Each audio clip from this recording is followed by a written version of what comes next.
Dawson Rider Review. Hey YouTube, Dawson Rider here with a review of the 5-inch Power Rangers Turbo figures from Power Rangers Turbo. If people want to correct me and say, oh, it's such actual scale, but I'm just calling it the 5-inch figures to generalize. So anyway, these are part of my retro review, so as I always say at the beginning of these, I am probably missing pieces. I know there are definitely some weapons I don't have people holding, but I do have them somewhere, but they're just not in this review. But it really doesn't affect my overall review of it.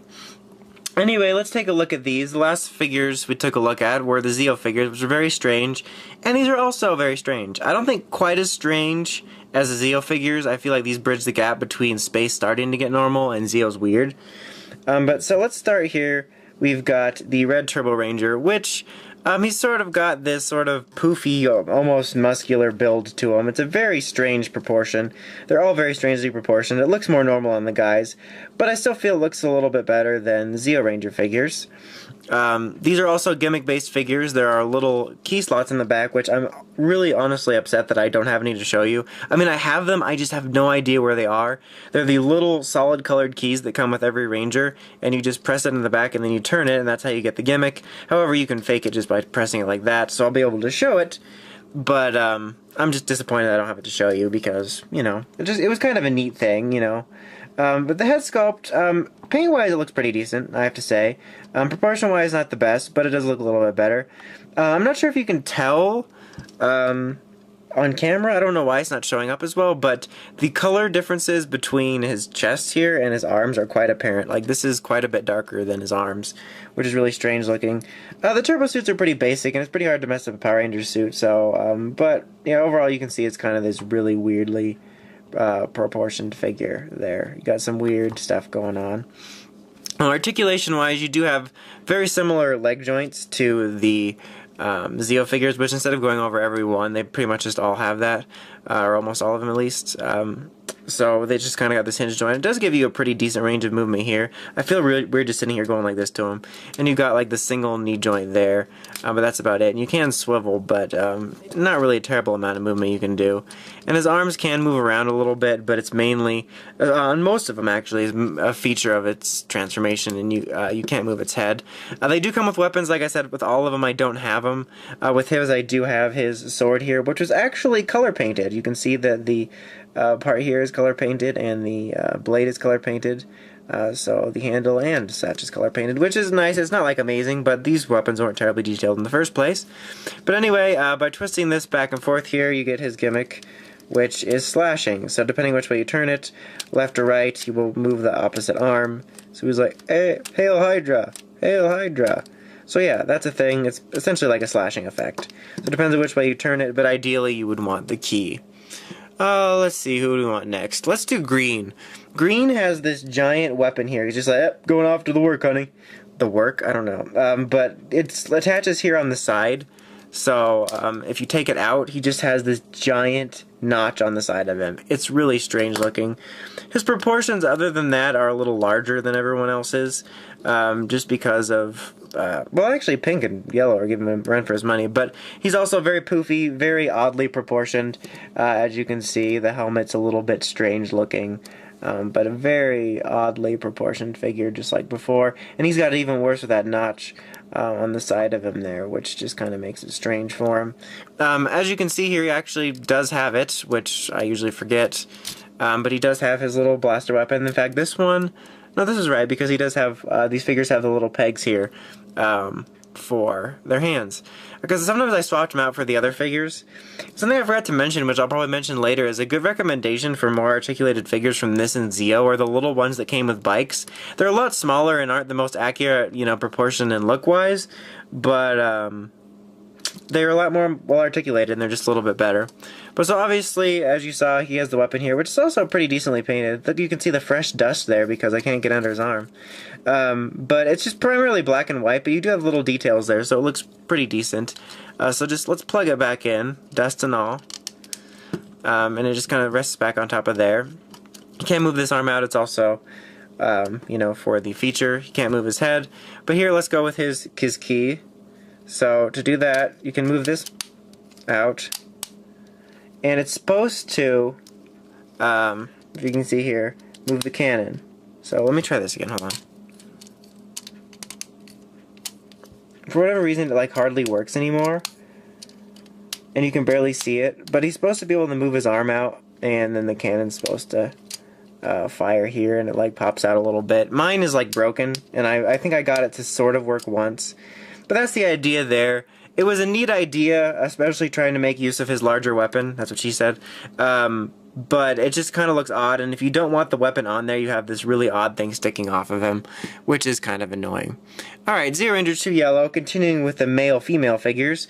As you can see, very poofy. If you didn't watch the show, you would probably think Yellow was just a male, because it's got the same proportions, there's nothing to distinguish it.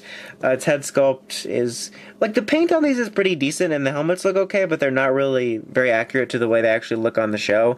I mean, like I said, the designs are there, but, you know what I'm talking about. Like, the way the helmets and everything is shaped is just strange. She's got her weapons here, which I was never really clear what they are. What are they? Like, clear! I don't know. But she features the same leg articulation, the same falling out of her hands things. You can move her arms all around, you know, positions and stuff, part of the transformation, part of the gimmick. I always say part of the transformation because it's like a default. Damn it, hold your defibrillators. There we go. She does not want to save this guy's life with these defibrillators. God, do I not miss the days of these little pegs. Okay, so when you have the key in there, her gimmick is defibrillating. Yay! Look, lunchboxes. I don't know. Very strange. You can also, yeah.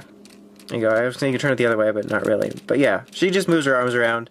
Like I said, you can sort of move them around a little bit because of the way they work, and you can probably maneuver them into different positions so that she maybe has a different swatting effect, but that's really about it. Now we have actually the only one to not have her weapon, Pink, another male Pink Ranger figure. Like I said, if you weren't watching this or were familiar with the show, you would most definitely think that Pink was just a male, because look at it, like there's no distinguishing features. It's got the same body style, just kind of buff looking. Yet again, the helmet is kind of oddly proportioned. Still very odd figures. Got the same leg articulation. Her gimmick is her arms twisting. I kind of like Z05. And her arm actually is coming off, as you can see. I can never really get that to stay on that well. But she does have her bow weapon. I just don't have it. It's somewhere in storage. But her arm does spin. That is her gimmick right there. And her head cannot move. But you can see. So if you ever wanted a male Pink Ranger, guys, just pick up the Pink, Zeo, and Turbo figures. And you got it right there. Alright, and now we've got everyone's favorite Blue Ranger, Justin, here. Honestly, the Blue Ranger's costume, for whatever reason, out of the Core 5 is my favorite. I'm not sure why. I mean, they're all the same, but I like his helmet design. And honestly, Justin wasn't that bad.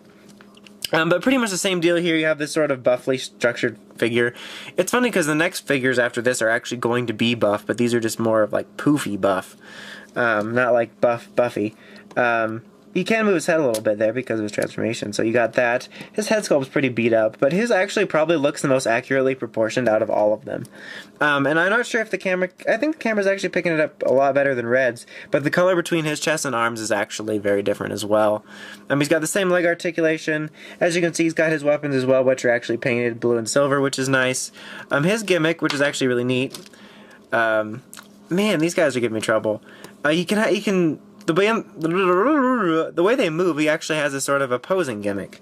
So if you pull it this way, so like right, let's watch. It's kind of hard to do because I don't have the key, and I have to show it to you. But look, it'll not only raise up, but it will twist out. So he's like posing it to the side. So if you have his head posed, that actually looks really cool. He's like, don't. So yeah, and then you can do the other side too. But that one actually, it seems like it's possible for whatever reason. This one just wants to flap this way, but this one's like, don't.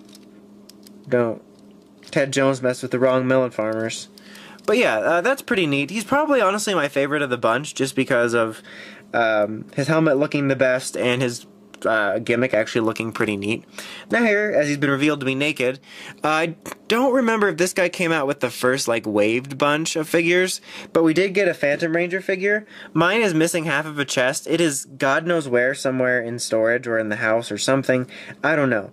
But we did get a Phantom Ranger figure. It's nothing spectacular, but it's neat that we got a figure because we made a bigger deal about this character than Japan did. And, you know, we made him a ranger and he's got the whole mystery surrounding him. So like I said, it's not the greatest figure ever, but it's pretty much like the only Phantom Ranger figure. So it looks pretty decent. The helmet's actually pretty decent looking, you know, it's pretty accurate to what he's like. You can see the chest there. He's supposed to have another one just like this on the other side. But the rest of him's pretty basic. You got like these robo parts down here. I don't know exactly what his role was in Car Ranger, but he was a bigger deal here. So he was an actual Ranger. Now his gimmick is he does not have a key gimmick.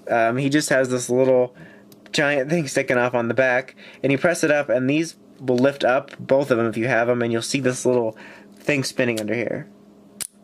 I don't know if you can see it, but it's like stationary right now. It looks like a little fan, and it spins. Not the most exciting thing. I'm not even sure why they did it, but it looks a lot better with the other side on. He can't move his arms around here like this. You can't move his head. This moves around like this. He's got essentially the same leg articulation. So it's just kind of a neat little figure to have, especially if you have the complete thing. Hopefully one day I find the other chest piece. But I decided to throw him in the review just for the hell of it, because it's a pretty decent figure, and it's probably a lot. It is a lot less odd looking than the rest of the Turbo figures, missing chest piece notwithstanding. Anyway, that about wraps it up. You know, just like the Zeo figures, I only really recommend these figures as a whole as more of a niche collector's item. Like, if you're looking for a really great articulated representation, then these definitely are what you're looking for. They're very oddly, strangely proportioned figures. The Phantom Ranger I can recommend because it's pretty much all we have right now, so it's pretty neat. But like I said with the Zeo review, these are more of a niche sort of collectible if you're into collecting things from the history of the show, as opposed to a really well-articulated figure to play around with and pose. But like I said, I'm still glad I have them, except I never said that, but I'm still glad I have them because they're sort of fond memories, but they're definitely not the best figures. They're really odd figures and are more of a niche thing. Niche? Anyway, until next time, make sure you check out the Crazy Podcast at WritersRangersRambles.com, and don't forget to like, comment, subscribe. Until next time, it's Dawson Rider, signing out.